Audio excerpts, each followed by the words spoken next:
The heroes journey. 1960 का साल था। पेशे से मजदूर दशरथ मांझी हाथ में छेनी और हथौड़ी लेकर पहाड़ काट कर रास्ता बनाने में जुट गए। कभी लोग उन्हें पागल कहते, कभी सनकी, यहां तक कि घर वालों ने भी शुरू में उनका काफी विरोध किया। पर अपने धुन के पक्के दशरथ मांझी ने किसी की न सुनी और एक बार जो छेनी हथौड़ी उठाई तो 22 साल बाद ही उसे छोड़ा। सन 1960 में जब वो 25 साल के भी नहीं थे, तब से हाथ में छेनी हथौड़ी लिए हुए 22 साल तक पहाड़ काटते रहे। रात दिन आंधी पानी की चिंता किए बिना दशरथ नामुमकिन को मुमकिन करने में जुटे रहे।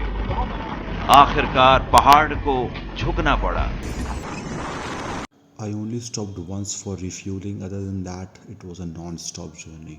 And also for drinking orange juice. The next day. Good morning.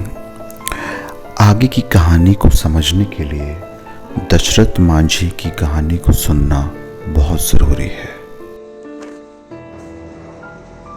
अपने गांव से अमेठी तक 27 फुट ऊंचाई में पहाड़ काटकर 365 फीट लंबा और 30 फीट चौड़ा रास्ता बना दिया।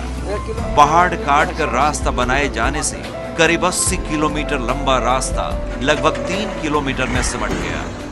पर विडंबना देखी, जिस पत्नी के लिए 22 साल तक दुनिया की नजरों में पागल बनी रहे, वो पत्नी उनके बनाए इस रास्ते पर चलने के लिए जीवित नहीं थी।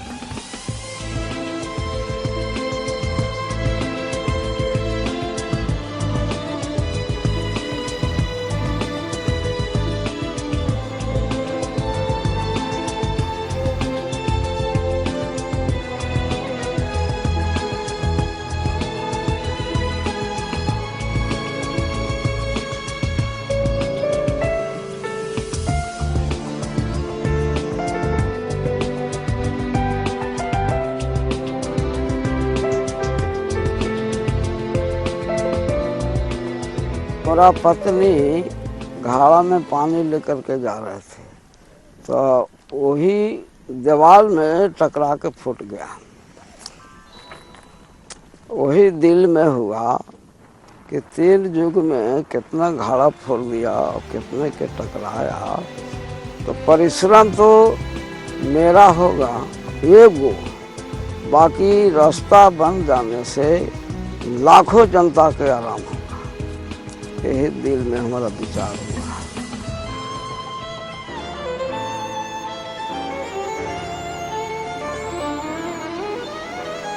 पहाड़ काट कर रास्ता बन जाने से लाखों जनता को आराम होगा।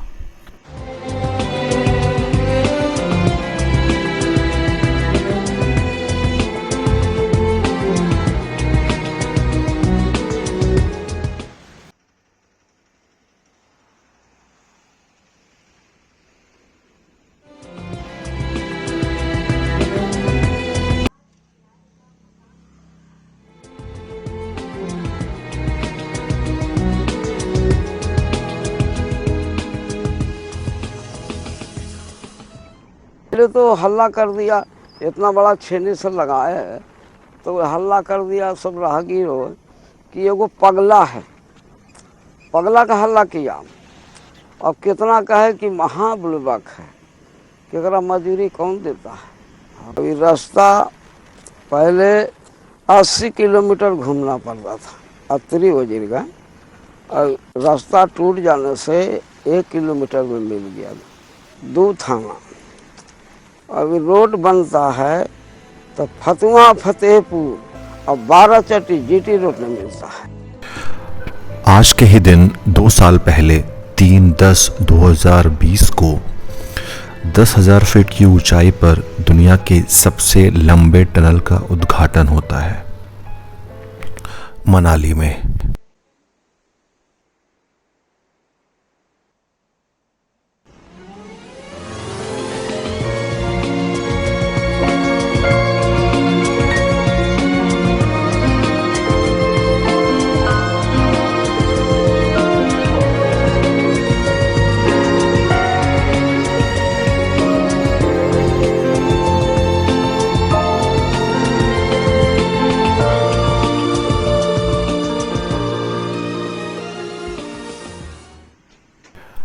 लगभग 5 घंटे और 200 किलोमीटर बाद मैं पहुंचता हूं यहाँ मैं आज की रात गुजारने वाला हूं।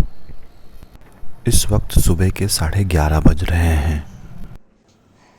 थोड़ी देर के बाद लंच किया और फिर 2 बजे मैं सो गया। 2 hours later. बार मनाली आने का मौका मिला, रोहतांग की तक की यात्रा की, लेकिन बाद में बर्फ का पहाड़ आकर खड़ा हो गया। रास्ता बंद, आना जाना ठप। लेकिन बाद में मुझे लगा कि मनाली से लेह तक ऐसा रास्ता होना चाहिए जो 12 महीने उपलब्ध हो। प्रदेश के लद्दाख और जम्मू कश्मीर से जोड़ने वाली, मनाली को लेह से जोड़ने वाली रोहतांग टनल अब अटल टनल के नाम से जानी जाए। आज सिर्फ अटल जी का ही सपना नहीं पूरा हुआ है, हिमाचल प्रदेश के करोड़ों लोगों का भी दशकों पुराना इंतजार खत्म हुआ है। जी की अटल इच्छा थी कि यहाँ स्थितियां बदले, यहाँ की कनेक्टिविटी बेहतर हो। इसी सोच के साथ उन्होंने रोहतांग में टनल बनाने का फैसला लिया। मुझे खुशी है कि आज अटल जी का ये संकल्प सिद्ध हो गया है। ये अटल टनल अपने ऊपर भले ही इतने बड़े पहाड़ का, यानी करीब 2 किलोमीटर ऊंचा पहाड़ उस टनल के ऊपर है, इतने बड़े पहाड़ का बोझ उठाए हैं, जो बोझ कभी लाहौल स्पीति और मनाली के लोग अपने कंधे पर उठाते थे। इतना बड़ा बोझ आज उस टनल ने उठाया और उस टनल ने यहाँ के नागरिकों को एक प्रकार से बोझ मुक्त कर दिया है। सामान्य लोगों का एक बड़ा बोझ कम होना,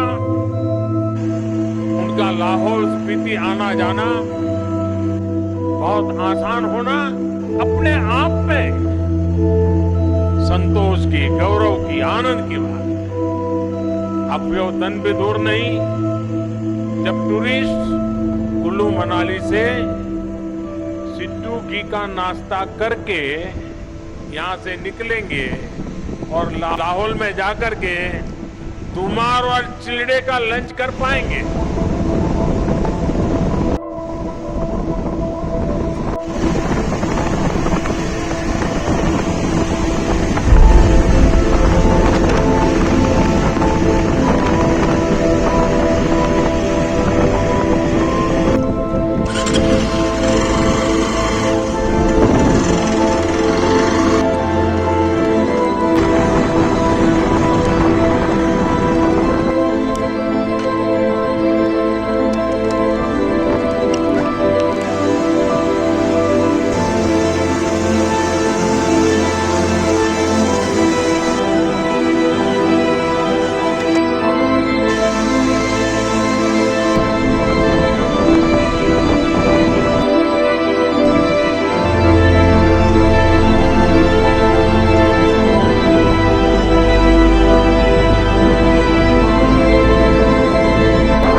जो कि बेचारे 6 महीने के लिए यहाँ से कट ऑफ हो जाते, उनके लिए बहुत ही बेनिफिशियल है।